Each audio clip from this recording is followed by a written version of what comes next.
You might not think about oil and natural gas, but it's a big part of your daily routine. From the soap you use to your toothpaste, even your bed sheets. More than 6,000 everyday products are made using oil and natural gas. Companies like Energy Transfer work behind the scenes, safely transporting these resources across the country through a network of underground pipelines. Learn more at ittakesenergy.com. You know, recommendations can be great. Maybe someone recommended this podcast, and here you are.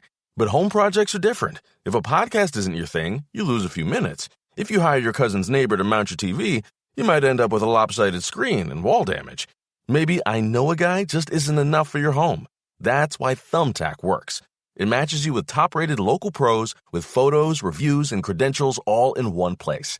For your next home project, try Thumbtack. Hire the right pro today. Here's a tip for you. There's a podcast out there with fans waiting to be your next customer. They tune in every week, they trust the host, and that host wants to talk about brands like yours in their own words to their audience. The problem is, you just haven't been introduced yet. We're Acast, where that introduction happens. As the world's largest podcast marketplace, we let you browse shows, see who's listening, and book host-read sponsorships or run your own ads all from one platform. Transparent pricing, real-time data, complete control. Start advertising on podcasts by visiting acast.com/advertise.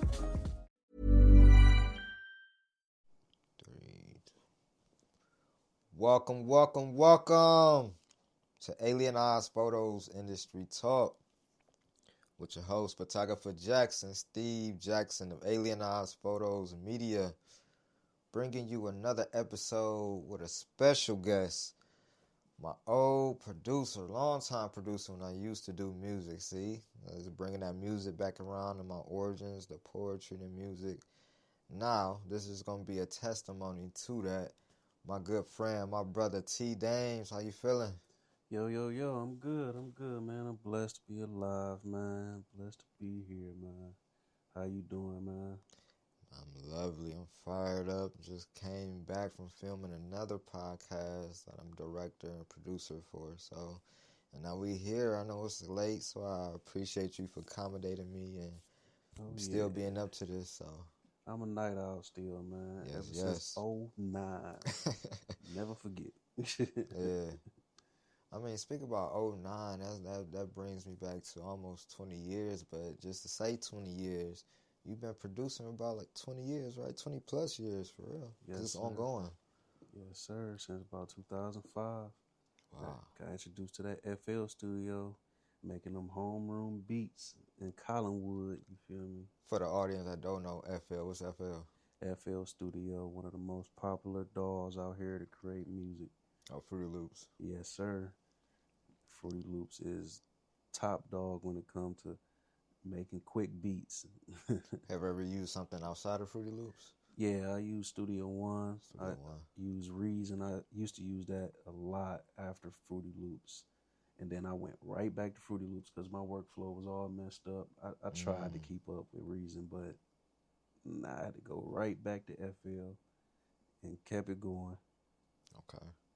So what about for a beginner, what program would you recommend? FL for sure. Because everybody like to click it in. So you can actually click in what you hear. If you don't have that luxury of having a MIDI keyboard around, you just click all the notes in. And it's just easy. You can copy, paste, and move stuff around. Some other ones is like that too, but it seemed like it's quicker on FL. Maybe because I've been using it. Maybe I got some type of favoritism for it. Hey, you need a Fruity Loops partnership at this rate. Man. I know. They sponsor me. Hey, we gonna talk about it. We gonna make it happen. That's a must. Like like even the type of things I focus on too is like brand partnerships and stuff like that. So yeah. Well, yeah, that'd be a good look. But what's like the I don't want to say a favorite because I know that's kind of subjective, but like some of your favorite instrumentals that you created. It could be something you release or something that you haven't released. A couple beats I did for PV Trap was one of my favorites, both of my favorites I should say. And then the one I gave you Back Against the Wall. That's still one of my favorite Man, that's beats. one of my favorites. It's so unique. Like, I don't know how to Well, cook that Winston, up. then he Yeah. collabed with me. Yes, sir. Yeah. And I don't know how I created that. I created that at like 4 in the morning, I'm 4, like, 5 in the morning. I felt pain in that, like a story of pain, and like, man, Yeah. that was organic. Like, you just, man, It sounded like nobody else. So, that's, yeah. and it's another one. I got some tucked away. I like Flizz's. I did actually a few of Fliz. He an artist that's local too as well. I did some unique beats for him, and he did his thing on them. Shout out to you, Fliz. Man, that's what's up. We're gonna have to plan. We're gonna maybe have a behind the scenes session. See what I could work out, the man behind the scenes. Yes, sir. But yeah, I definitely could see you teaching like classes, courses, or even doing like tutorials, basic tutorials, and monetizing it, having a site, monetizing it. Yeah, I might one day. I still be feeling like I'm learning Let me, every day. I mean, but from someone that never even opened a program, Yeah. how to even maybe they inspired to be a producer, but don't even know how to get started. Mm. You know, like my realm is like early stage creative entrepreneurs. Like that's my focus, and that's who I coach as well. So Okay. Yeah, yeah, because I definitely started from just a compact computer yeah, and a keyboard with a keyboard on it. And shout out to Six Man because he bought that for me. Six Man, aka Timeless. yeah, He bought that for me. And I was like, I ain't never seen nothing like this in my life. I was making beats on the piano under the keyboard. It's crazy. definitely. Yeah, I mean, like I said, somebody that never even opened a program. Like you got 20 years of experience, you could teach them how to even start. And then if they need to figure out something else along the way, I'm sure you got that recipe as well. Yeah, I can do that. You got 20 years. That's a whole Bible, It's almost a quarter of a century. It's crazy. man. Time Really? flying. You've been Somebody doing spun the world. They spun it around like basketball on the tip of your finger. Just kept spinning that boy. it. Yeah, that's man. So how you get started in production? I got started, so I was always in the tech. So I was always using the computers as much as I could in the class because my computer was all right. It was cool, but the knew home one better. was, yeah. I was like, Okay. let me check these Dells out. And then, so I was in math class and I was messing around with stuff. And then my boy was like, shout out to P. Watts. He was like, hey, man, since you mess with this computer stuff, man, I need you to make me some beats and I'll pay you for it. I'm like, shoot, all right, I'll learn it real quick. Yeah. So you came out the gate monetized. Yeah, I did. That's what's up. And I ain't even know how to export beats right. I was just letting it record and then looping it myself. It's just crazy. I think I started like that when I was dabbling into producing. Like, Yeah, it was doing stuff. something.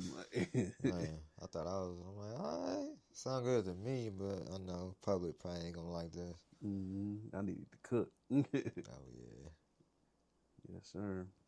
that's what's up. And that's kind of like some of your first, like the Watts brothers, man.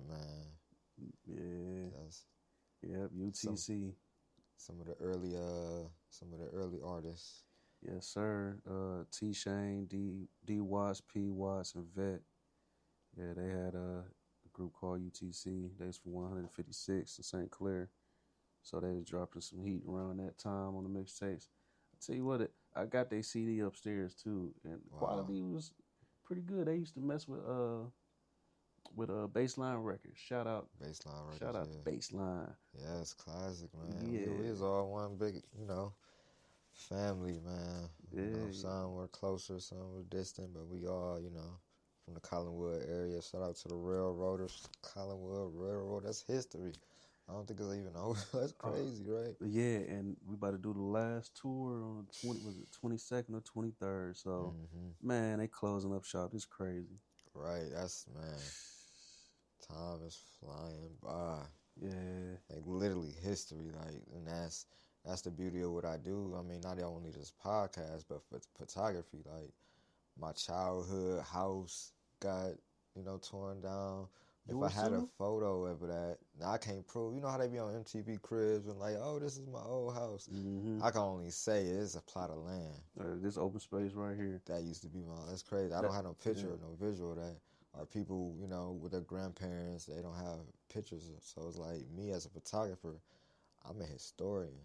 I'm freezing time and really capturing moments that's important, that's impactful. Yeah, that's true. So And it's crazy because my childhood house is knocked down too. it's crazy, And I was right? there for years. So we was holding it down, rut yard. Now it's a plot of land. Yeah, right up the street. Yup. Yeah, it's over with. Yeah, it's crazy. Like just seeing the importance of it, like the documentation alone. Like even with this podcast, it's documenting my journey, and especially when I do solo episodes, it's like almost like master classes. Like somebody want to invite me on the stage, I already have multiple episodes on it, so I can pull from this and have it 80% of the way done, and I just tailor it to the event or the speech. Yeah, true. Yeah, I try to keep photos and stuff too. I notice how significant it is. I take random photos. People be forgetting to take photos. They take videos of certain situations in front of them, but forget to take a photo or video of themselves in that moment. Right. We don't have Polaroids like that no more. Like, well, they got it as an option, but people don't even remember to do that no more. We had at least, paper documentation of our family tree and situations that was going on. And it's all, everybody's thinking all digital, but that can be gone in a second. Yeah, that's true. That's very true. It'll be harder to at least get rid of them photo albums than, them digital albums. So people need to tap into that. If everybody can remember, hey, you can send your digital photos to Walgreens like we used to back in the day. You can just send it over the waves now and get it printed out. Yeah. Start open up your creativity and getting them books together and putting them photos in there, capturing memories, man. Capturing memories, man. And make sure you write on the back of them too. Write the dates. Right. Yeah, that's Don't important. forget. It's almost like a title. Like, man, that's the metadata. Yep, and put your name. All that. That's important. Yeah, that's true. Man, going back to I like a lot of old school methods for real. Like you just think about a lot of principles. Like, man, it's just timeless. Yes, sir. Definitely is. That's cool. So who are some of the producers you learned from as you were just beginning and starting out, as you was trying to tinker with the computer and figure the programs out? So, in the beginning, I used to cook up beats in homeroom, and then I had somebody named Jet Lee. He made a lot of stuff for Boss Bird and local artists around that time, and we was tapping into our own sound. So we was inspired heavily by Texas rappers. So I don't know if people know that, but Cleveland music is kind of rooted in Texas rap for real. Cap rap is literally the brother of Texas rap. So I was learning how to make certain sounds sound like some Texas beats as well. I needed a hit like that, but my ears was like, I was trying to train my ears, so I was fresh. I had fresh ears. I had to figure out how to do that. So how did you train your ear? So I train my ear with experience, basically. Experience and repetition. So that's good, because I got this one quote: "Rep replace doubts." That's something. If anybody follow creative frequency, on a creative frequency, rest replace doubt. Like showing the work, keep doing the work. The more you do it, the more consistent you be, the better you be. Yeah, true. Yeah, and then as time progressed and I got better, the person that really captured me was Zaytoven sound, because I ain't never heard no beats that sound like that at that time. And I definitely was trying to make some of my beats sound like he is. Oh yeah, no, you was doing it too, man. Like, yeah. And then I finally stepped back and I was like, nah, I need to chill, because I still have my own sound too, though. I was just making stuff, but I wanted to replicate some Zaytoven beats, Lex Luger's beats, and stuff like that. Maybe Metro, because Metro was around too back in the day, and I was listening, so I was tapped into a lot of Atlanta's music scene, mixtapes and stuff like that. But every time that I learned how to make a beat from somebody else, creating beats and stuff like that, they do it on YouTube too. I basically mimic their beat, make my own beats, and create my own style. That's what's up. So, I mean, it's going to be like a segue to my question after this one, but how would you describe your style, your production style? My style, let's see. My style is like, it's a mix of Midwest and a mix of the South, like ATL Tennessee style. And I'm starting to sprinkle a little bit of the West Coast into it as well. Get more more melodies basically now, more bass lines that stand out because everybody using the same 808s and stuff like that. I don't want to sound the same. So be in the pack. That's crazy. That's like a quote I was saying earlier. You know, if you follow the crowd, you will never get ahead. yeah, that's true. You know. Yeah, and the only thing I hate about the music game right now, or production game, I should say, is everybody is looking for tight beats that sound like somebody else's. Just use this beat I'm gonna give you. It's a TDames beat. You sound good Exclusive. on it. You'll go good on here. Trust the process. So, with that being said, I like to ask creatives this question.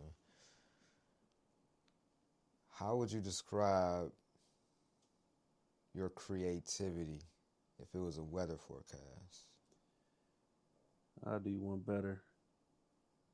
It's like a summer day in the late 90s. Late 90s. Those were good times. Yeah. Good, yeah, okay. You can smell it. You smell the atmosphere. You get that. You know, you wake up in the morning, you get that morning dew in your nose. Yes, like, sir. Yes, sir. It's early. I feel like I slept good. I feel you, yeah. Yeah, so it's that type. That refreshment when you wake up. Yes, sir. That's what's Clear up. weather. Clear weather. Ooh. Okay, I don't think I ever heard that one before. 73 degrees. That's perfect. Yeah. Got the window cracked and you feel that little breeze. You're like, oh, that feel good. Yeah. And it stop it, but like, oh, still feel good. Take me back. Okay. That's what's up. Yes, sir. So I want to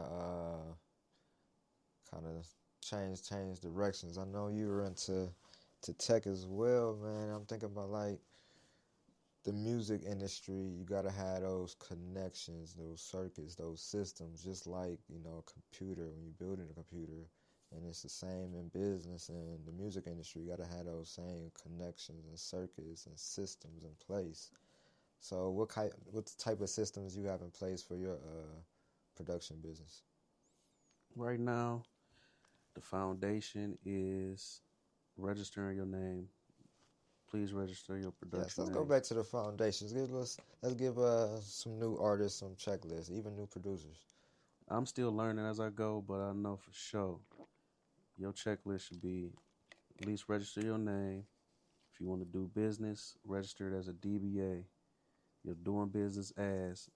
So you can be a sole prop, register your sole prop, get an EIN, pay the extra fee to do your DBA as your producer name so you can get paid in that, and open up a business account. Open up some type of business account. It's a free one. I forgot the name of it off the top of my dome because I just kind of got it recently. But you tap into that, get paid into that. Now you got a check that got your name on there. Now these big companies can actually pay you as a company. Now you're good on that part. Now you need to go ahead and get yourself out here. Now it's 2026.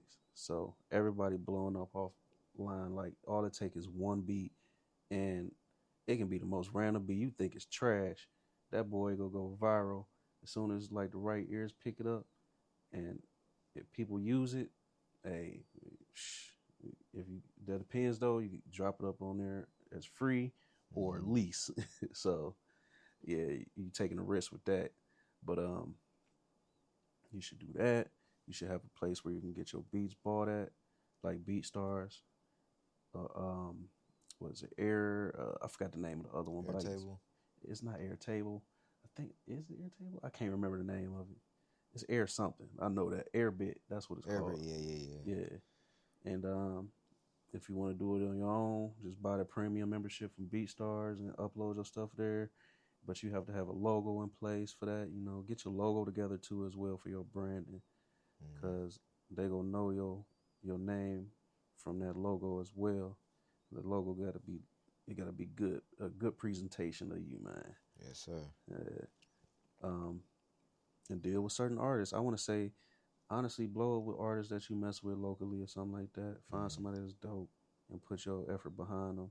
Y'all do your split sheets. Please do your split sheets in the background. What's a split sheet for the new artist? Split sheet is you getting your proper payments in your back end. So artist gets a percentage, producer gets a percentage. You can also be a writer as producer as well. So get that all that stuff tapped in, and you good.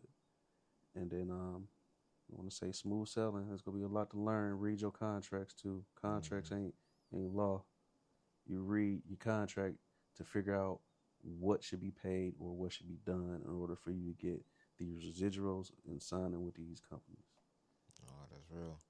Yes, sir. Because, I mean, even getting caught up in a 360 deal, which a lot of early artists that we kind of looked up to in our younger days had. But do you see any benefits in a 360 deal? Not really. Short-term benefits, yeah. They gonna blow you up and everything. They put everything behind you. Right after that, oh, we gonna need that money back. We had to recoup the money back that we signed you with. Oh, you had a fee for all the travel that you had to do. Oh, you had a fee for engineering. Oh, you forgot about the fee for the advertisements we did. Oh, we put some people behind the advertisements as well. So you got to pay them too. Oh, you bought in the whole. Oh, hold on. You owe us about 4 more albums, don't you?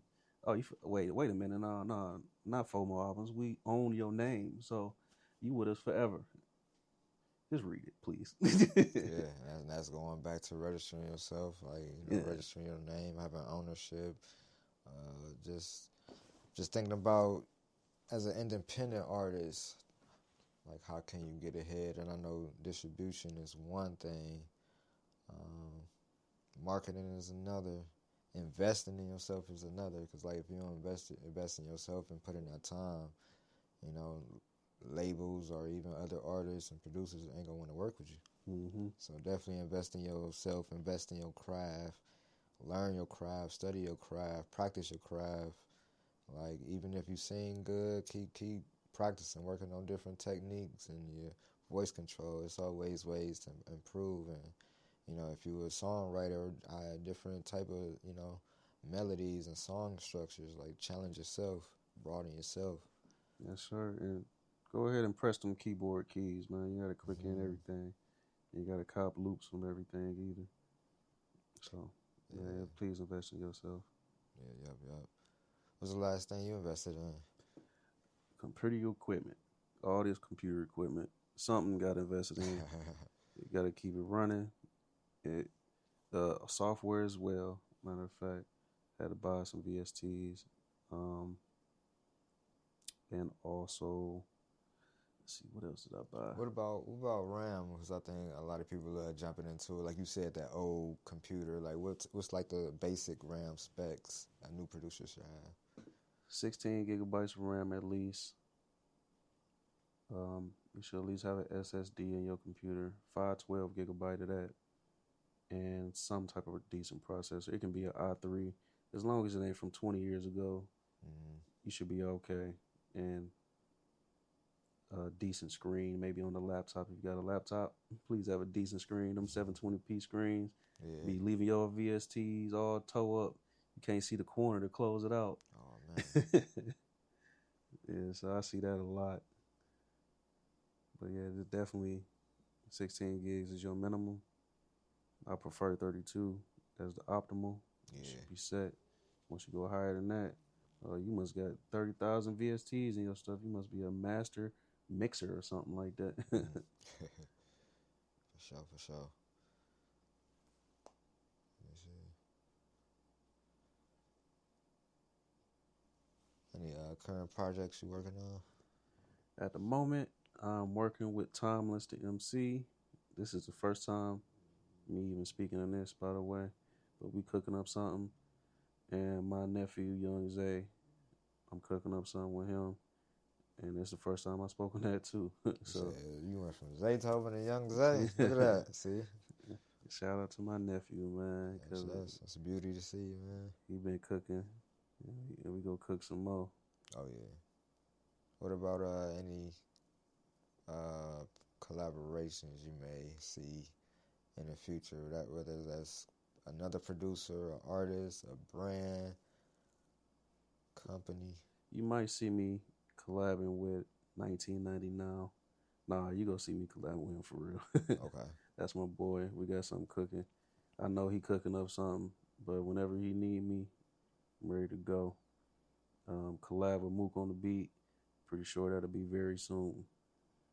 And also the Workheads. We ain't really been saying too much lately, but Yeah. hey, we gonna pop out. If I pop out anyway, it's still the Workheads, regardless. And shout out to Pack House Studios too as well. How should a new artist, or I won't even say new artist, just a new, or just an artist that wanna work with you, how should they approach you? If you approaching me, you fresh face, don't expect to get nothing for free. Cause that's just very unprofessional. I done bumped into too many people who be like, yeah, we can do this, blah, blah, blah. Fresh face, take 1, 2, 3 beats, don't do nothing with it. Just sit on them, maybe drop one song with it. Ain't did no promo, no nothing. Like, bro, that was kind of pointless. You done made me waste the beat. You done uploaded it, then tagged it now. Now I can't use the beat with somebody else because you go copyright claim it. I don't even want to deal with that. Just approach with your business mind, have a plan, drop a couple hours, and we'll see what happens after that. Yeah. Do you build plans? Like if they say I don't have one, but I want to create. I don't necessarily build plans myself because I don't really know 1,000% what to do. I do and don't at the same time. We might have to put something together then. I guess. Yeah, we might. Cause I understand both sides, like kind of like all sides. So yeah, we could. Yeah, most definitely. I'm all for like helping my new creatives and artists. Like that's where I came from. Yeah. Before it all, just man. Yeah, yes, sir. Being creative, seeing creativity in all things. Yeah. That's how we stay alive and keep flowing and keep going. Mm-hmm. Yeah, I would say, what's the last couple books you read? Actually, I don't read too many books at all, honestly. I usually just read online, just articles and stuff like that. But my latest book I've actually read is about music business, but I only read a little bit of it. I got the book over here in the corner, but I need to crack it open again because I only skimmed through like the beginning of it to try to figure out some stuff. But yeah, I got to read that thing thoroughly, and that's just part one of 2 books. So I need to get the other book too. So I mean, the next time you hop on, you're gonna have read both. That's the challenge. Yep. Yeah. I'll say one of the last books I've read was Alex Hormozy, Money Models, $100 million money models. Yeah. That sounds interesting. Yeah, breaking down the different money models and different promotion offers, ads, things like that. So it's a great book, and it's like, oh, this car salesman using this one on me. Oh, okay. I see what you're doing here. Yeah, you got to send me that. Oh, yeah. Oh, I love it, man. Like, yeah, I don't, like his personal content, I'm not a fan of. There's other people that I enjoy more than if I'm listening to a video. But like, yeah, his information is always on point. His delivery, like I would even watch live him breaking the Guinness World Record of what was it, book sales within 24 hours, and then he broke it for the business sector. So like, I'm like, yeah, seeing records being broke live, the Guinness World Records, he kind of foreplanned this and like invited them on, to keep tallying record. Like, okay, he did that. And it was like 5 million in 48 hours. That boy cooking. Like, man, just one book. That's crazy. And how he was doing it is like having mainly corporations buy like bundles of books. So if you get 250 books, you also get this. So, add-on stacks. Some type of perks and stuff like that, basically. Bonuses, yeah. That's dope. Man, yeah, that's a good way to run it up. Collect. Because, one book is, we'll say 30, but, 30 times 100, with a slight discount, I'm sure. It's compounding, like, man. Yeah. It's always opening my mind. I love watching other creatives and other business owners and how they kind of run. And hence at the podcast, the industry talk, like just having a conversation with different people from different industries and how we could all learn from together. And, I never even thought about, if I sell this water in my industry, that's 4 times the amount. Like, hence at a store is quadruple at an airport, It's positioning. So like, I never thought about positioning my business this way or positioning my brand this way. Let me try that. So, I love these different conversations, and like I said, it's all about that network and all those connections and the circuits and the systems. And once you have a system in place, when you're in business, everything flow. Oh, yeah. Like even the podcast is doing multiple things for me. Like the podcast is my biggest marketing arm for my business. Alien Eyez photos, like boom. When people type it in, for the podcast, my business pop up. I help creative entrepreneurs gain visibility through visual media and also podcasting. So it seems like we don't stop learning, huh? Hey, never. That's the goal. It's like if you know it all in life, like then what is life? True. You stop. You know it all. Like what is there to learn or what is there to do? Or how? If you're not growing, I don't like using the D word, but you're D-I-E. Yeah. I-N-G. D-Y-I-N-G. So it's about always, growing. And like I said, you may be a great singer, but, challenge yourself. You got to grow. Always grow, improve. You go hold it for 20 seconds. Oh, hold it for 21 seconds. Hold it for 30. Always challenge yourself, improve yourself. Always like following things that's on a forward and upward progression. Like if it's going up or if it's moving forward, I can get down with that, like that positivity, that positive motion. That's true. If you're listening to this, you're ready. Ready to join the industrial intelligence generation. A generation defined not by age, but by a shared mindset. To connect teams, accelerate efficiency, and drive innovation. Using the power of Aviva software to reshape industries, turning real-time insights into real-world growth.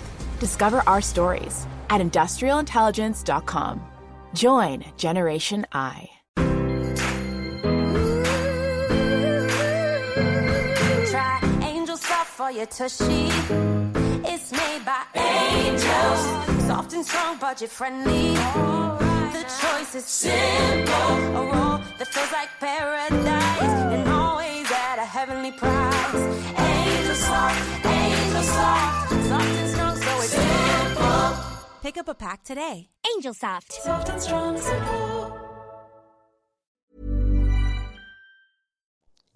Yes.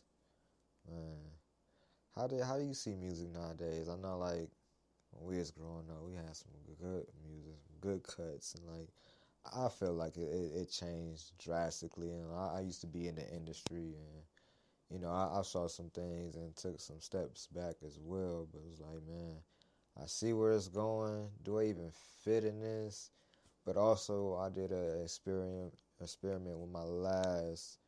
Well, it wasn't a full album; it was an EP, and just testing it. Like, I did a bunch of hooks and bridges versus, you know, traditional verses, and I made the verses longer and then only one, for like just testing the waters, having my own creative style, just like throwing paint on the canvas and making it look beautiful. Like, I just really tried that. Like, I'm not to break the untraditional way, or like, oh, chorus verse chorus, but like, you know, no, doing it my way, painting a story my own way versus how, you know, we used to hearing the structure, or how the radio wants you to structure it.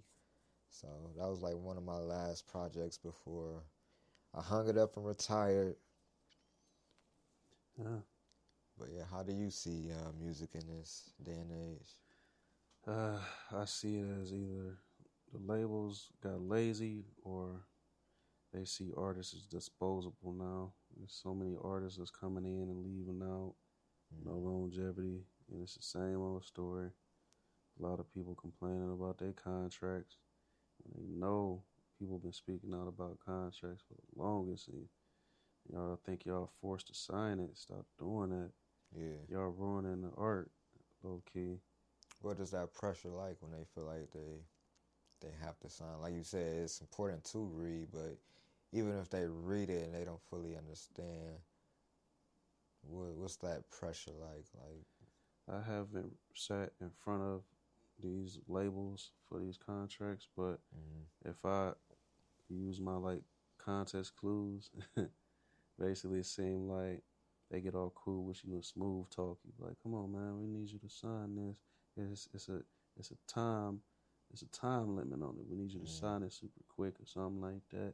Yeah. They feel obligated to have to sign and take it as is.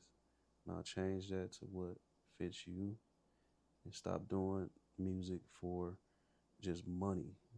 You gotta respect the art. There's a lot of disrespect to the art too. I don't like they say hip hop is run by the youth. It is. I'm tapped in to mainly hip hop and rap, if you haven't known, by the way. Yes, sir. So it just seemed like they disrespecting the previous generations. They not doing the due diligence or listening. Like, just listen to it and stop trying to troll all the time. I see too much of that going on, and it's getting oversaturated right now. And I think it either is collapsing or already collapsed, to be honest. So that's why I say get it on your own. Put out good music, good quality music, whatever way you feel that sounds good, that is good. See how it does. If you don't get the feedback you need to get, then maybe change something. You got to change something regardless to capture people's ears, or put in some footwork like we used to back then. Yeah. I think that can carry a long way now, but I think it's some ways that people haven't thought of because it's a technology age and people ain't got CDs no more, so you got to be kind of clever. Put a QR code on your business card or something. Oh, yeah. Go ahead and throw a memory card on there or something, or USB, because USB is cheap and an album is under a gigabyte. That's right. That's all I can put out. That's right. Look at that. See, you passing me one right now. Double QR codes right here. And a podcast link, so I got the business and the best of both worlds. It looked like a holographic Pokemon. It is, right? That's why I did it, you know what I'm saying? That creativity, like, people, oh, it's something, like, yeah, because, like, think about your pictures. I want you to shine in your pictures. Yes, sir. That's like, man, that's bringing visibility. Like, yeah, that's what I do. Like, just thinking outside the box. Yes, but, like, you touched on a lot of key points. Like, you brought up you know, the oversaturation, and you also talk about technology. Then you also talk about respecting the art, respecting the game. So, what are your thoughts on like AI, artificial intelligence, in the music industry specifically? I really don't like it, to be honest. I mean, I don't even think I like using it as an assistant because all that stuff is computer program, and it kind of got a weird sound to it. It don't sound right to me. Maybe if anything, if you don't have nothing, I don't think you should use it. Like if you have no creative ideas or you just got the bare minimum, nah. It'd be cool maybe to use it as an assister for it, like maybe some padding for what you already know how to do. Maybe that'd be cool, but full blown AI stuff, nah. They gonna use it to replace us at the rate that the U.S. has been going anyway. It seemed like big business is it like got more leeway than the little people, which is us. So I don't know, man. I'm torn right now. But I still look at it, and I mean, this is across almost every industry, even with like my authors and writers, and even with me, photography and video. Everybody's gonna always go back to that authenticity, like that organic, that rawness, that real, and you know, instead of the crisp quality, animated, pixelated, deformed finger video. You know, I got a little grain in my photo. It's real. It's authentic. Like, yeah, I remember, you know, being there when you took the picture. Like, yeah, just that memories. So like that connection, going back to that circuit, that connection is like the motherboard of the computer. Like, everything is connected. Like you think of a city and you on an airplane, you can see those same connections like a motherboard. Like the whole world is connected. Think about the universe. Universe meaning one verse. And like even going back to my experiment with my EP, I literally did one verse, just experiment. Like what do the crowd, the audience, you know, receptive, you know, with like do they like the standard form? Do they like the untraditional form? Like beta testing. Mm-hmm. And like that's always, you know, I started to run, you know, music as a more of a business versus for the art form. Yeah. But like you said, it has to have that respect. Like that's a must. Yeah, we lost our respect. I believe in like say the downfall was like 2018, somewhere around 2018, 2017, somewhere around there. Because everything been sounding the same for When did almost 10 mumble years rap too. come out? Cause that annoyed me, man. That's what changed. I'm like, yeah, I can't. It was basically everybody after the Migos. Everybody that's been copying the Lil style. B. See, it's so many people that love Lil B. I It's know, crazy. yeah, that was, man. I was in the moment and I still didn't like him. And they say he was the blueprint for a lot of stuff today, and that's not really a good thing. So, Man, that's if this is what is coming out. I remember being in a music group with somebody, it was short term, short lived, but and it was like, man, rap is gonna become just this sounds at this. It ain't even be words. It's gonna become sounds. Oh, and that's what it really became. I'm like, what? This is really what it's becoming to. instrumentals with vocals Right, sprinkled in. vocals as the instrumentals. Man. Hey, Oh maybe yeah, no. maybe it'd be better if they wasn't saying nothing. Yeah. It'd be like 20 minutes long itself. I'm like, man. Boy, you sound like 12 other niggas right And then here. the auto tune is like, man. Yeah, now auto tune for sure just make everybody sound the same. Somebody spoke on it too. I think was it Jay-Z who spoke on auto tune or something like that? But yeah, like T-Pain is the OG of it because he made it sound like something. He Yes. know how to sing and he layered it a certain way too. So Yeah. it's just it's just fire from him. But everybody after that, Sound maybe like Future cool too. Future, he got his own sound, but after that, nah. I don't think it's too many people that can harness auto-tune correctly because they sounded the same. Yeah, I mean, I even experimented with. I'm not a fan of it, but turn it on very low, make me harmonize a little bit. Yeah, I remember stay on the grind. We experimented with that. True. That was, I mean, it worked a little bit. Like, man, You see, what I'm trying to push is just learn some of them notes, man. yeah, Just practice, like, cause that's what artists used to do back in the day. I'm pretty sure singers still do it now, but just practice a couple of notes. Figure out what notes your voice likes, cause everybody's voice don't like the same notes. You can't hit certain octaves like everybody else. yeah. But it's not that hard to kind of like drag your voice around and get them crazy nice hooks. I had to learn it too. Like you even told me, like just drag a word a little. Yeah. No, not like this, like this. And sometimes you don't even need to drag it. You just say it like a certain way, and it'll carry with the effects, like a reverb or something like that. But you gotta kind of think of a mix, like in a mixer mind, or want to say like like a mixer, like a person that does mixing and arranging stuff on the recordings. You think ahead, but you need your engineer to really call that out for you anyway. Like a good coach. Yeah. A good mentor. So yeah, like collaboration with your engineer, that's a big part too. Some engineers just be doing it for the bread. Yeah, I've been on both sides. Like, dang. But I don't blame you though, because if you just don't do it for the bread all the time, then you gonna be like spending 40 hours trying to coach some artists, like every single artist that you deal with. It'd be crazy. You'd be like, oh, we about 4 hours over. The next client already been sitting out there. I mean, yeah, that's what I'm saying. Even going back to artist development, I think that's a lost art in itself. Yeah.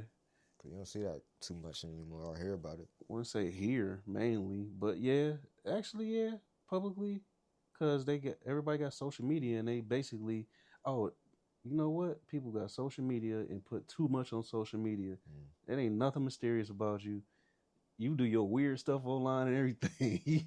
Everybody can see exactly how you are, and that's terrible. Like, that'll turn people off right off the top. But I mean, it's a double-edged sword, because you do have to build a personal brand. And I think in this day and age, even with people with traditional businesses, people love seeing that personal brand versus this faceless business that's just a logo, but they don't see people in the business or people who's behind it. So I think people that have a personal brand kind of is winning. I think it is kind of it's a good way to kind of get that out there. Like, you got to put some money behind your videography and photography a bit. You can be a little mysterious or not post as much, but when you post, it be something of quality. Yeah, it'd be intentional. Yeah, like, so if you do music and you post a nice quick little promo or something with your song, it'd be pretty dope. People don't really invest in music videos too much like that either, I noticed as well. It's kind of been fading away a little bit now that I'm thinking about it. Yeah, people don't really do music videos no more. They just put it on TikTok or something like that and hope it go viral. That's interesting. Yeah. Cause someone, my lady, she was talking to a student, and they were saying they want to do a podcast, and their version of a podcast is like a talking head reel. Like our podcast, first off, was just traditionally like this, audio only. And then we started incorporating video, and when I think of a podcast, I usually think of something that's 20 minutes or longer. So for a 90-second, 2-minute video to be called a podcast, I don't think that's accurate. So it's interesting how the younger generation view, like radio and podcasting. It's interesting. Yeah, it's a lot of people that want to voice their opinion, but that's not really a good thing either. I think it's too many people podcasting, too many opinions. Oh, it's over 500. Trust me, I do these stats because I, also teach about podcasting. Man. And it's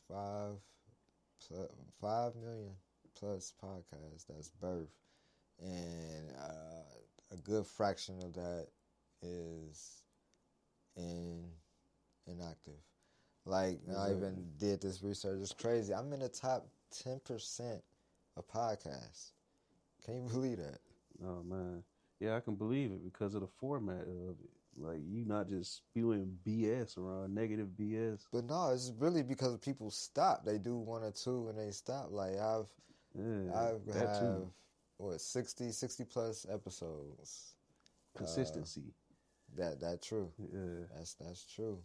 But yeah, it's like a little over a year. Top 10 podcasts. So really soon to be like top 2%, but it's just like because I stayed in the game. Mm-hmm. Just that simple. I'm top 10 podcasts. When you hear that, that's crazy. Yeah, that is crazy. Like, wow. And like I said, it still got something to do with your content as well. That's true. So, yeah, all that negative stuff be kind of draining. Oh, yeah. Oh, especially all that relationship stuff. It kills me. Oh, like, man. I can see if you convey it a certain way, but a lot of them been doing that for attention lately, so they don't care what fly out their mouth. But even going back to the music game, I think they kind of did the same thing. Like, Bill had like relationship issues, and like especially like when an album about to drop. Like, Yeah, that's true. It's crazy. Yeah, it is wild, man. We need more positivity out in the world. Yeah. So let's go back to a new artist. How do you feel like a new artist should market themselves and get themselves out here? Honestly, at this rate, there's so many different things that's going on. So easy to either pop off or so hard to pop off. Let's just say, do you follow some people or learn from people that then blew up in this game already? Try to take from that. Try to talk to some of the older cats as well. Figure out how they blew up, if you can even get in touch with them. But it's social media out here. You can low key tap in with some folks that popped out, you know. But just look around. A lot of people be giving game on TikTok too, TikTok, YouTube, because those are the most viewed things out here, and people can just grab their phone and start yapping. So, yeah, just check out some TikToks, check out some YouTubes, maybe read a couple articles, check out Reddit. Oh yeah, that's some key insights. Like, even so what I hear is basically like get a coach, a mentor, somebody that already been battle tested and, you know, has some scars and stripes in the battlefield, and that's actually done the work. I mean, even yourself, I know people could reach out to you for some pointers, some guidance, some tips. I can give you a little bit. Like I said, I'm always learning, so I'm just kind of still sitting back and figuring it out at the same time. Well, that's going back to getting my reps. Like, another thing we have is with Creative Frequency is our work with me's. What we call it, since it's two of us, work with we, WWW, no dot, hi. So work with we, or people call it work with me, like really documenting behind, oh, I'm making this beat. I know you definitely done it in the past. You know, I've seen it 10 years ago. Like, you would show the behind the scenes of you making a beat. So like you've been doing it. So like going back to that, like just documenting the process, and like, man, because people think, oh, you press a couple buttons, you got a beat. Just like when people think, oh, I just press this thing, oh, a picture, it come out beautiful. No, it's a process behind it. You got to tailor. It's like a song when it's getting mixed and mastered, and the whole process, the whole song structure, arrangement, like it's the leveling the volume, like it's a process. People don't understand that. Oh, I want my pictures 2 hours later. Like, can I get home? Dang, you know. I gotta put my creative mind behind it. Chill out. Oh yeah, like, I patient. remember. Like, I give more respect to, like, when I used to do music. I want to hear myself, like, so when I get at the studio, you know, of course I got the raw mix. That's cool. As long as I got something, I know it's a process to, you know, get the song polished, because like you don't want it to be rushed anyway. People back then used to rush a lot. They were like, yeah, let me get that beat real quick. Let me get that song that we just did. Come on. Yeah. And you get it sent over, they done leaked it out without the mix on it. Like, oh my God, come on, bro. Yeah. Let me finish the mix. Mm-hmm. That's the same way. That's why I'm saying no photos out there until like we depend on the relationship. Like if I know you may need something, or if it's a sensitive time thing, I may just drop it. But you know, I wait for the edits to be done, or send out a proof gallery. That way you could choose the photos and stuff like that. But, Yeah. like even with raw footage, I'm like, no, you're just gonna have to wait for the recap, cause yeah. Most definitely. Or, you know, pay extra. You get it all. Oh, yeah, I'm gonna hurry up and work on that. Yeah, But yeah, that's you know, just being in business and learning things along the way. Like, my first photo shoot, I charged $50. $50, and I was actually to another artist, artist and producer. I call him the Dr. Dre of Cleveland. Has some produced. I say none of no public songs. Like a lot of songs he produced of mine is not released, so that's wild. But yeah, that's my first client, and charged $50, and then definitely multiplied that over the years, and you know, just being in business and like, dang, I'm working 8-10 hours and $50. That's shoot. $5 an hour. No, I can't. Like at that time too. I mean, I didn't have a business, but I'm like, if I'm being business, I gotta make money. And like for these first 3 years, like haven't really even paid myself from my business. Like have my business run itself, pay for all the, you know, fees and software subscriptions and expenses. You know, make sure I can maintain and run a business over the years. And, you know, I haven't paid myself, but it's like, yeah, I gotta have that change too, at least, you know, 5% or something every job or every booking. So, and then going back to that, okay, how can I just kind of stop working? Like, okay, what if I had a book, or how to, you know, start a photography business, or there's things you should, you know, have a product versus just services? Because when I do services, I gotta physically go out there and do it myself. Then it's work after hours. So just having something in the background to kind of offset that. Right. Yeah, that's why I was going back to, like, yeah, we gotta, you know, have a product for you. Like whether that's a book or even a service, like just coaching people how to even set up your Fruity Loops, your FL Studio, to even begin. Like you want to structure the right way, or have it in a, pay attention to your beats per minute and how important that is, and having the flow, have everything in sync, and even how to export. Cause that's a big important piece of it. Yeah, very, because you can also sell your music. I don't know if people realize you still can sell your music for like what was it? I think it's $10. You hit the Q-Buzz. No, I'm not. Q-Buzz, you can sell high resolution music. People export your beats out and songs into the right format in WAV or better, and you can upload it to them high res websites. You said Wave or better? Yeah. So what's better than Wave? FLAC. Wave file. Because MP3, Wave, and then FLAC. okay. FLAC. I think Apple records in FLAC. No. AAC or ACC? ACC, I think it's AAC or ACC, one or two. But yeah, FLAC is top dog for sure. I keep a lot of music in FLAC format, but don't convert your MP3s to FLAC and Wave. It don't matter. It'll still sound terrible. Just make sure you get it from the session in that format. So if you export it directly in FLAC. And format. Also, if you get your beats, please get the waves if you can, because you have the highest quality as possible. MP3 caps it off at a certain quality, 320 kbps. That's terrible. Well, not terrible. It's good enough to listen to. It's like streaming services. For visuals, it's like 1080 versus 4K.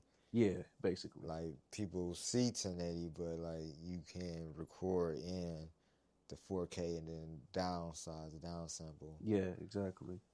Most people don't really care about 4K, which is crazy. Like if you show like a proper like 4K video into 1080, oh yeah, they'd be amazed. But when they get to the house, they ain't gonna remember that. They ain't gonna care. Yeah, But once it start making you money, and then you go care. You should care. that's true. Go ahead, export in them ways and Flex, because you can put it on other websites as well.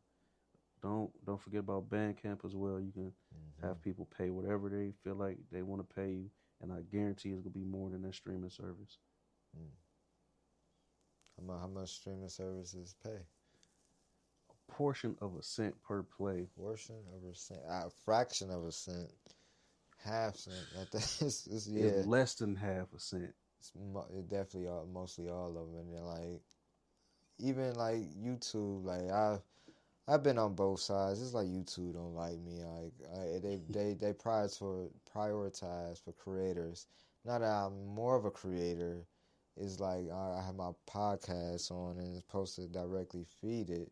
But now it's like an era. It's like when I was an artist, it's like, man, they want to show me love and like just the fraction compared to even other streamer art, platforms.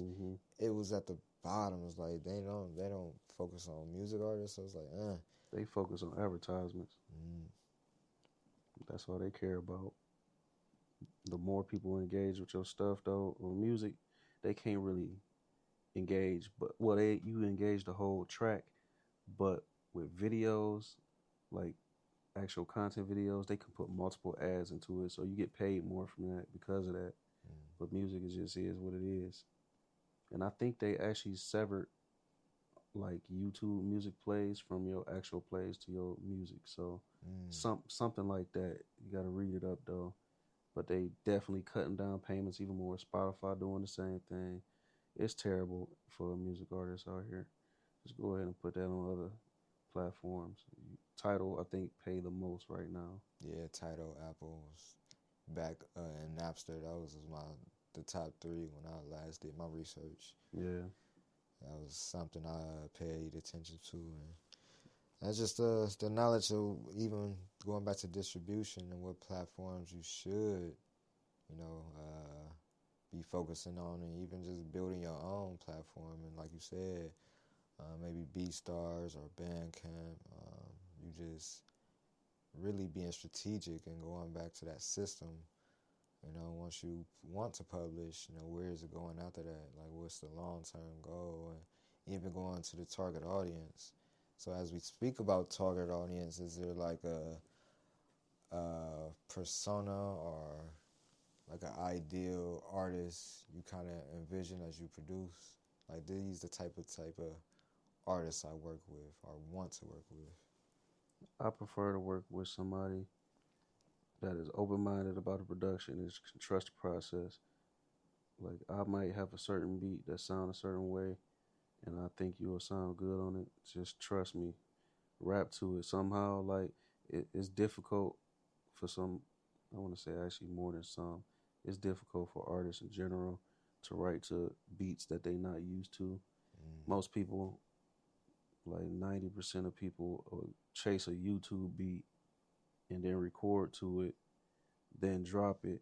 What's the dangers of that? Danger of that, instant copyright strike on your shit right off the top.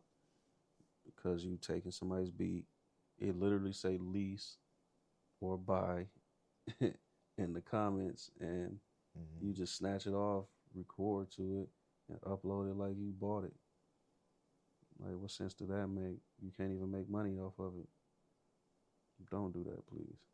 Don't do that, please. Please don't. I know we talked about how artists should market themselves. What about producers? How should a producer, or how can a producer market themselves? BeatStars.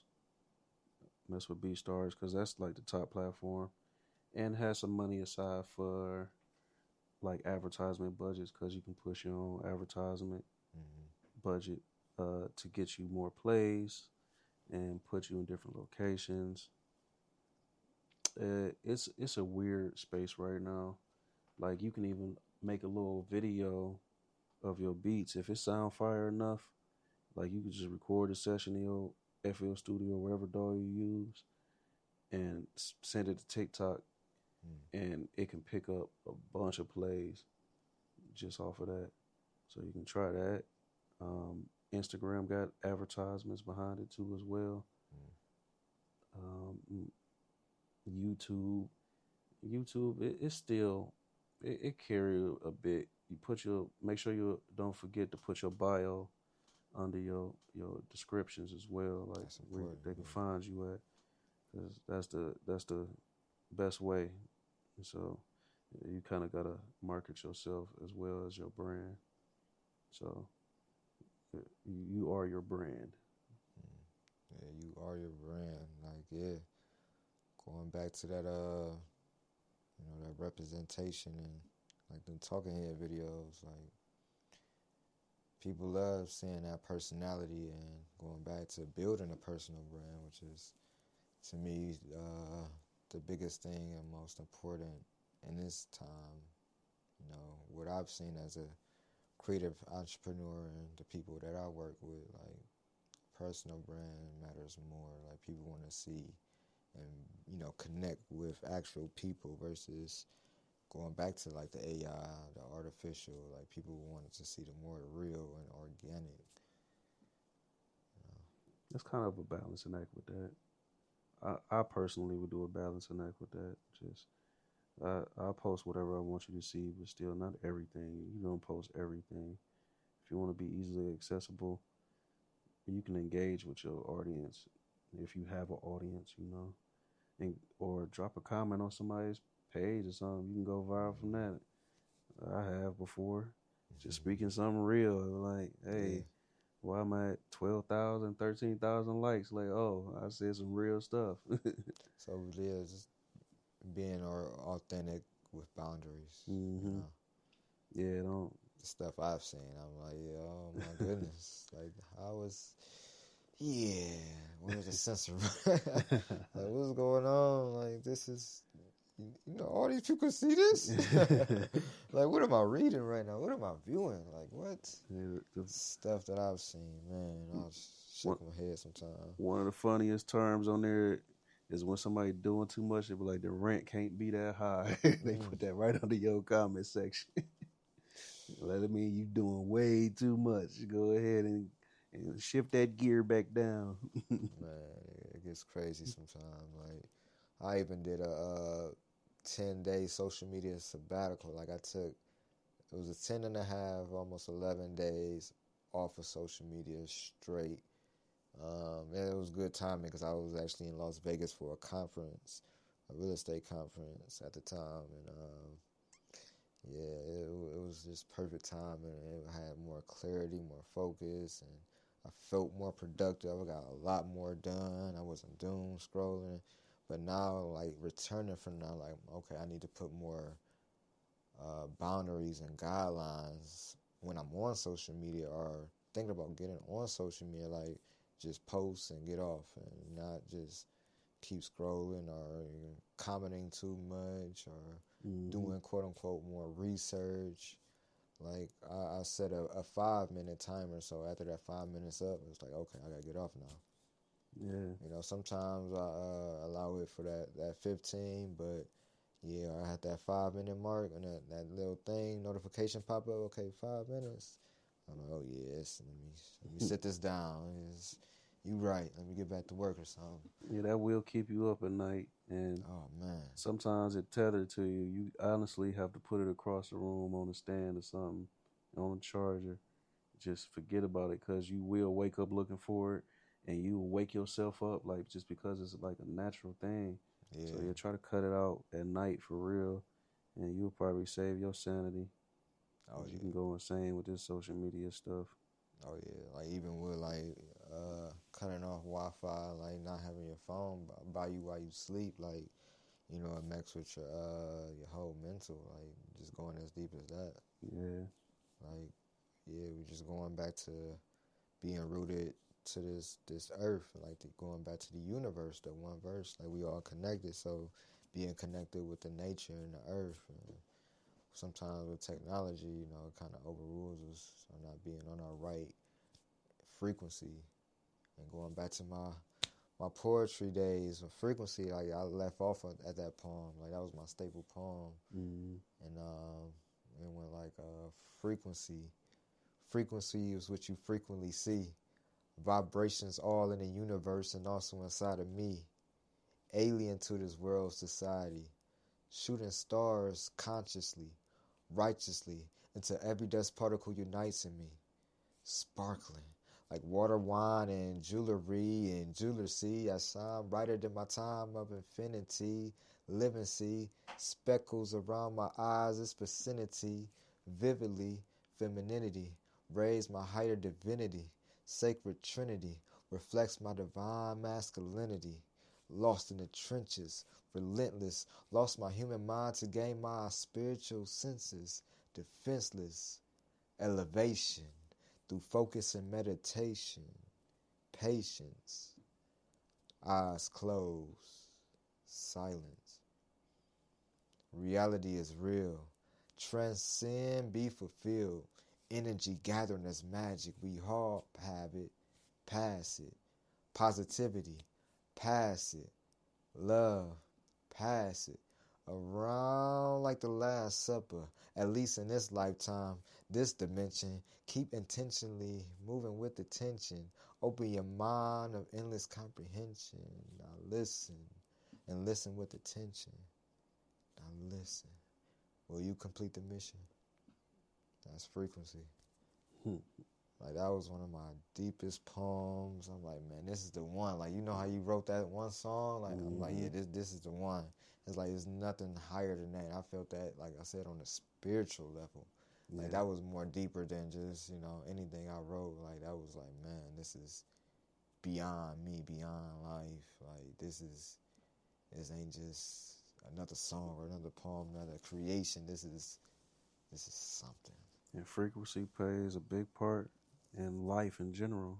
Yeah. Music too. And it's been a lot of dark frequencies going on lately. Yeah. Dark loops and everything. It's another reason I kind of step away from the music, because like, man, it's just, I felt more fresh. I felt like a human again, in a sense. Like as an artist, sometimes we become like a character, in a sense. The happiest, I want to say the happiest we had it musically was like 2016. The Cavs won the championship. Yes. And the frequencies was sounding good. All the beats was like happy kind of sounding. Even though they had the crazy 808s, but hey man, everything just sounded so good. And hey man, we need that back, man. I had to bring that back one good time. I would say, what is like one beat that you produce that come to mind and have like that happy feeling, that happy frequency? It's a Flair song that I did. I forgot the name of it off the top of my dome, but it was different.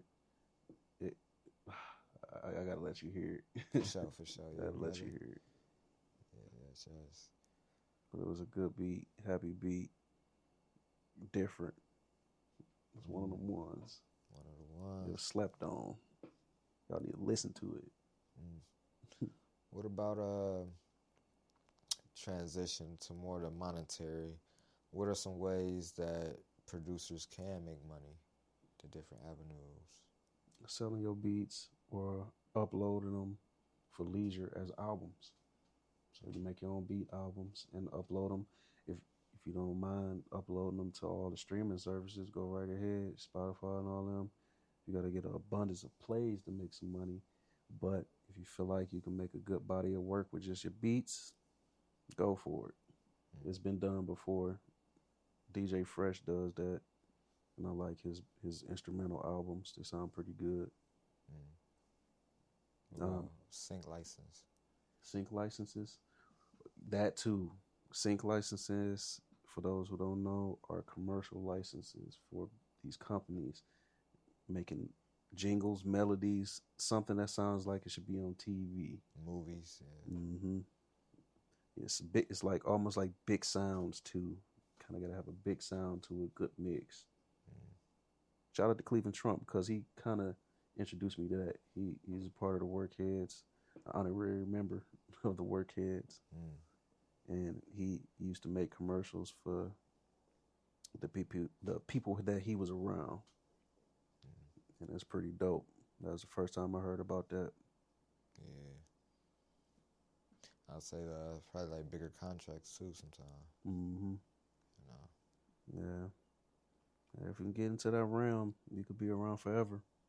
You ain't got to put your tag everywhere on those. You can't. But your sound or jingle or loop or melody will be out here in people's ears all the time, because the advertisement game is the most profitable game right now. Because ads is everywhere, if you haven't noticed. Ads is everywhere. That is very, very true. Very true. Like I film them, so I know.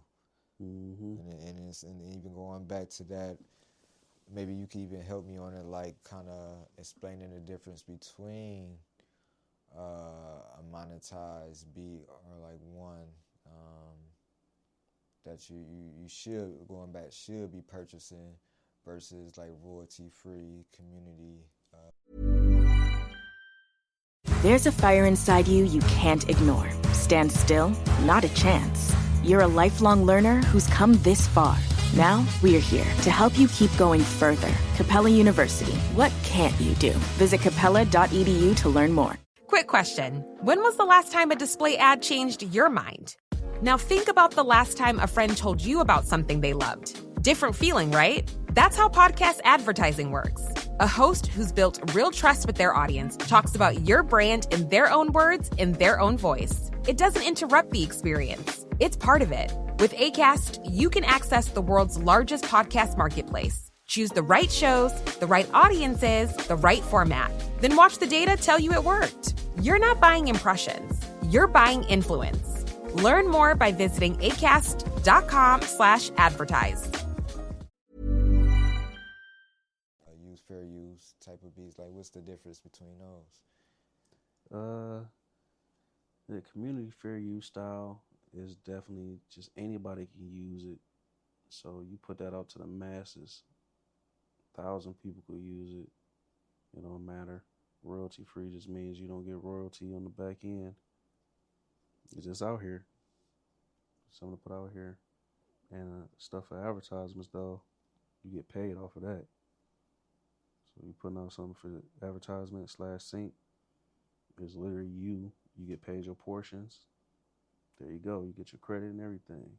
Royalty free, literally free.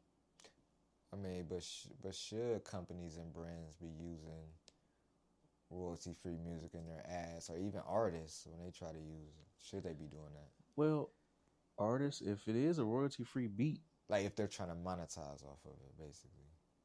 Oh yeah, you can. Yeah, it's there for that reason. Literally, if somebody makes a royalty-free beat or song or melody, something like that, it's just made to be out like that for the masses. Go ahead and use it. Maybe they just like they have a pleasure listening to their music. Get out here no matter what. Go ahead. It's free. So it's kind of like no barriers for people that inspire to be artists. Like, oh, I don't have the resources to.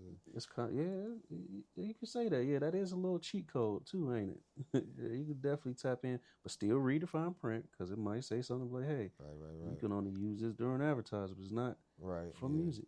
So just make sure. Well, and another thing too is definitely terms, and like sometimes like what they're doing now, like with these royalty things,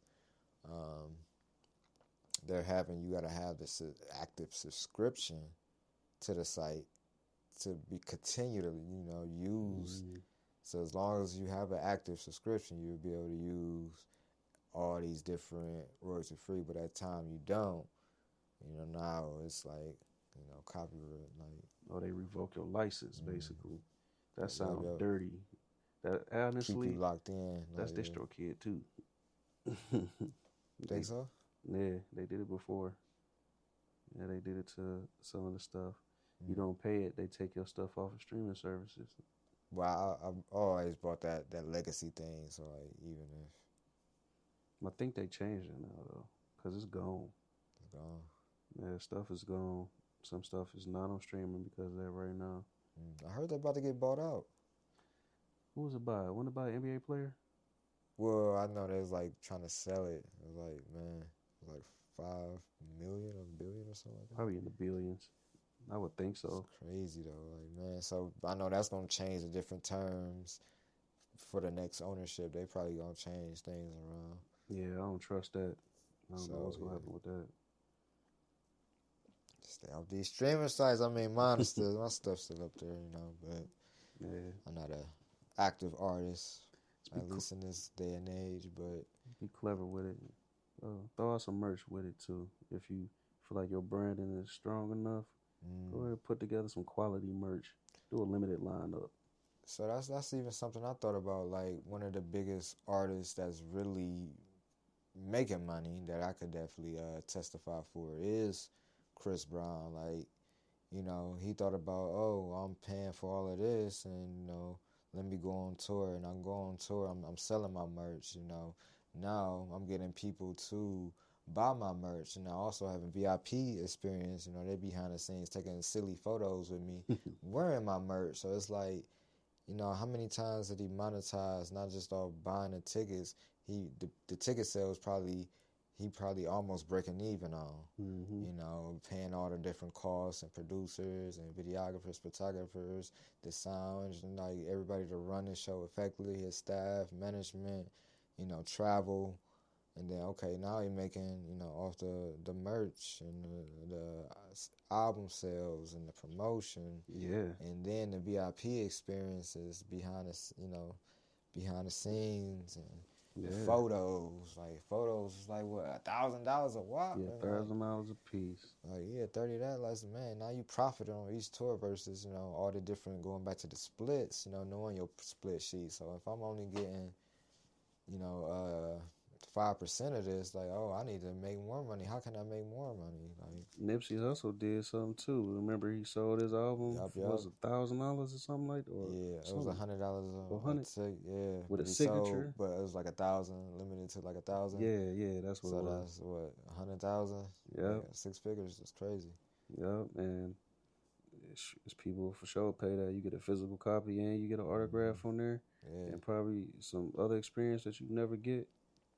So yeah, you build up your brand. You go have to start off small though, but to get to that status, you gonna be putting in some work for sure. Yeah, that was an offer, going back to, you know, different money model. That was an offer, like, you know, just being bold and doing that, because albums at the time, you know, selling for what, like $10, $23 average for a drop 100, almost 5 times the amount, 5, 6 times, like. That was bold. A mixtape, but that wasn't a mixtape? I believe it was a mixtape. No, it might have been a mixtape. I can't remember. Now I gotta look that up. I think it was a mixtape. And, yeah, selling it for $100, and it was only 1,000 copies. But like, that's how I kind of do it too. Like, just breaking down different numbers, different, like, okay, yeah, going back to that 100 grand. Like, okay, break that down. Like, okay, if I had 1,000 clients and I sold 100 of these, you know, even breaking down different, you know, pricing with different clients. Like, okay, well, you say your goal is this. How many people do you need to solidify or book with to get to this number? Right. Like, at the end of the day, it's just numbers. Like, instead of making it so hard and complicated, just follow the numbers. Yeah.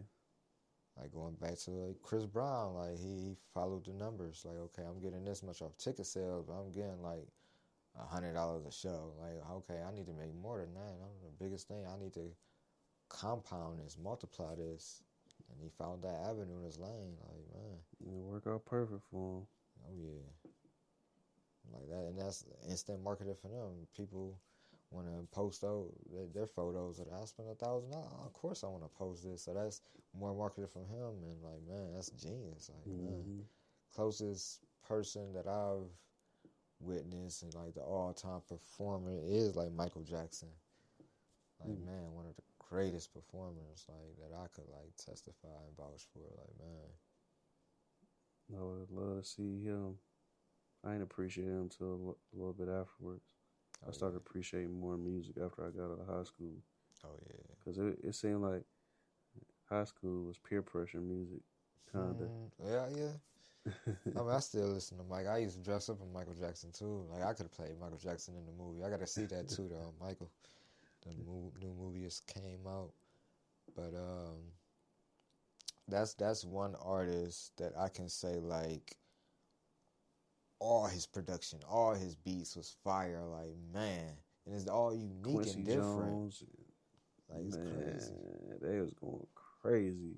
All his beats, and I'm like, man, he is fire. Like man, I think about that all the time. Like, there's so many unique melodies and stuff that they created from nothing. And people have been sampling it over years and everything. Yeah.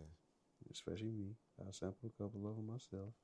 No, they can't come out because I can't afford them licensing fees, but they in the computer somewhere. I feel you. Hey, when the time is right, man. Yeah, once I get that pull, I'm like, hey, man, use this Michael Jackson beat. I used it as a sample. Yeah. You break you off a portion of it. But we'll get there. We'll get there for sure. Yeah, man. All his production, all his beats. It's so unique, man. Like, man. And then just back it up with the lyrics and then the heart. Like, man, it's one of a kind. And like, man, I'm like, that's kind of how I wanted to, like, take my music, you know, traditionally known for, you know, as a rapper or, you know, being someone that rap, but I just wanted to be an artist, just do music. Like, man, I don't want to be boxed in as a quote unquote rapper.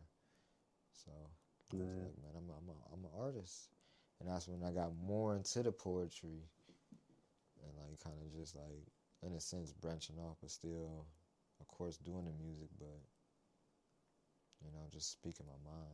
That was the biggest thing. The words and the vibrations and the words had meanings and like words influence.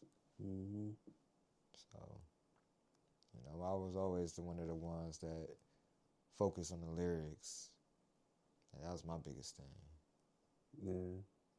Like when I hear songs, I want to hear the lyrics. Like what are they actually saying, you know? Yeah. So that's when when mumble rap came out, I'm like, no, y'all not really. What is y'all doing? What is this? Having respect for the game. Like people was telling like, man, history lessons. Like, man, yeah, like, this stuff you need to hear. Like we had pros and cons music. Now it's just pros, no cons, huh? But we had people that sold dope, but you know the consequences behind it because they told you that either immediately or on another track, like they'll do storytelling. Now the people nowadays, they the ones that's doing the dope. Yeah, they doing the dope. They doing all the depressed and suicidal. It's crazy. Shooting people for what? Like, you got ops because y'all had an argument in school or something, bro? Like what you doing? Drill rap, like, man. Chill it's out. Crazy. And we spoke on it back in the day. Like people not using their hands to handle business, and they pulling out that pipe and taking you out. Right, it's a different time. Like it seemed like they know the consequences and just don't care regardless. Like, and they are Why telling you think that is? Because technically we the parents of this generation is doing it, or our older brothers and sisters that raised this crazy generation. I really can't even explain it. What about the music? You think music and media has an influence, like the movies? Music now officially has more influence over everything. Media, not so much. I mean, it's advertisements that just pop up in your face, but it's for show music. Like, they taking all this negativity, rolling it up, using it as an excuse. Clout chasing, internet too. Internet is one of the worst. It's like a pro and con with that too. People always want to show out. People can easily put out music same day that they record it. I mean, people don't care what they say, what fly out their mouth. It's dirty right now, and I just hope that we can figure out another way to put out this good music. Like, cause it's overlooked. Like, we used to have a balance. We used to have some fraud rappers. We had some pop rappers. We had hip hop and rap artists as well. But also, let me speak on this. There's been a lot of disrespect on hip hop as a culture in general. We have sub-genres too. Just because they rap don't make them a hip hop artist. Just because they're a hip hop artist don't make them a rapper. Yeah. We have gangster rap. We have vibey rap. Everything. We got so many sub-genres. Use them sub-genre tags, man. Everybody is not the same. Hip hop changed. Even the '90s rappers, hip hop changed. Yeah. Like even your dopest MCs, you think is not really the true basis of hip hop. It's evolution of it. But our previous artists was definitely taking heed from previous generations. I keep on speaking on that because people be forgetting that. Because I ain't gonna lie, Yachty rubbed me the wrong way from back in the day. Oh man. He talking about he ain't know who Pac or Biggie them was. Like, man, if you're gone somewhere, you know exactly who it is. The legends, yeah. And nobody checked him about it like that. Well, I wouldn't say nobody. Nobody around his age checked him about that. When somebody older check him about it, they were like, oh no, you an old head. That's what I low key think old head is disrespectful now. It used to be something like saying this person got older. Cool. Yeah. Now it's like this is old motherfucker just talking. He an old hater. That's what that sound like. It's crazy though. It's definitely crazy.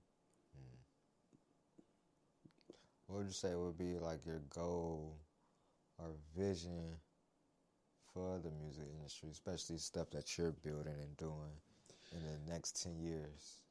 Having an ecosystem of people that's on the same page as me, whether it be artists, producers, anybody that got something to do with music and business. And I prefer Cleveland as an ecosystem. All this hating that's been going on for years, pulling people down, talking mess, some of they ain't blah, blah, blah, they from blah, blah, blah. You need to support y'all local artists, even people that's outside the neighborhood too, though. Like, please support each other. And then some of these local artists for sure need to collab with these other popular artists from other hoods too. Why not? What happened to the unity in music where people pop up on tracks like, oh, what? You popped up on the track? Or pop up in a music video if you shoot a music video or something. Yeah. Ain't no type of cross advertisement like that, smart advertisement. I mean, y'all ain't got to be 100% cool, but it'd be nice to show some positivity for once. Even if y'all rapping about BS sometimes. You feel me? I would say, how can people get in contact with you? They want to book, follow you on social media, all that good stuff? If you want to get in contact with me, find me on bstars.com/TDames. Find me on Instagram at instagram.com/itstdames. It's hard to miss me. On TikTok, it should be TDames of the Workheads. If not, it's TDames on Beats. So check me out on there. And if you need to hit my email, hit me at beats@tdames.com. Sounds good. Go follow the man. Go cop some beats, get some exclusives, all that good stuff. Stop with these YouTube beats and invest in yourself. If you're an artist, it's a must. Invest in yourself. Please. And last question. For all the new creative entrepreneurs that want to start a business or want to get in the music industry, what tips and advice would you leave for them? Don't lose sight of the vision. Keep pushing. Don't listen to the critics, but take heed to the critics as well. People will talk mess about you. And if it's enough people saying the same thing, take that as constructive criticism. I was humble. I still am. I'm humble to learning from anybody in this game. I don't boast. I don't do none of that. Even though some people tell me I should because I make fire up. Nah, I'm going to sit here, be appreciative, and listen and figure this stuff out, man. You'll get it. Let's get to it. Yes, sir. Well received. That's taking that in for myself. That's powerful. And sometimes you do need to take that time, sit and listen. Like I'm definitely big on that. Even before a podcast, I'm like, yes, you know, it's a ritual. I take that couple minutes just to meditate, collect my thoughts, clear my head. So yeah, sit and listen. I definitely receive that too. Mm-hmm. But see, yeah, man, I appreciate you again, brother. I appreciate you for having me. Oh yeah, this has been amazing, man. It's a long time coming. A very long time. Yes. And this is another episode of Eyez Photos Industry Talk with your host, photographer Jackson, Steve Jackson, the Eyez Photos Media. And yes, man, this is a wrap. Definitely connect, tap in. I'll catch you on the next one. Peace.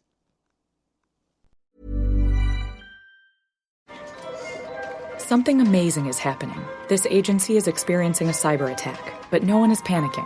That's because CDW Government secured, optimized, and future-proofed their data with the Dell Technologies PowerStore solution. It increases cyber resiliency and improves end-to-end performance.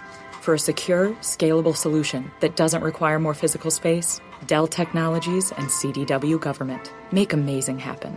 Find out more at cdwg.com/Dell Federal. There's a fire inside you can't ignore. Stand still? Not a chance. You're a lifelong learner who's come this far. Now, we're here to help you keep going further. Capella University. What can't you do? Visit capella.edu to learn more. Here's a tip for you. There's a podcast out there with fans waiting to be your next customer.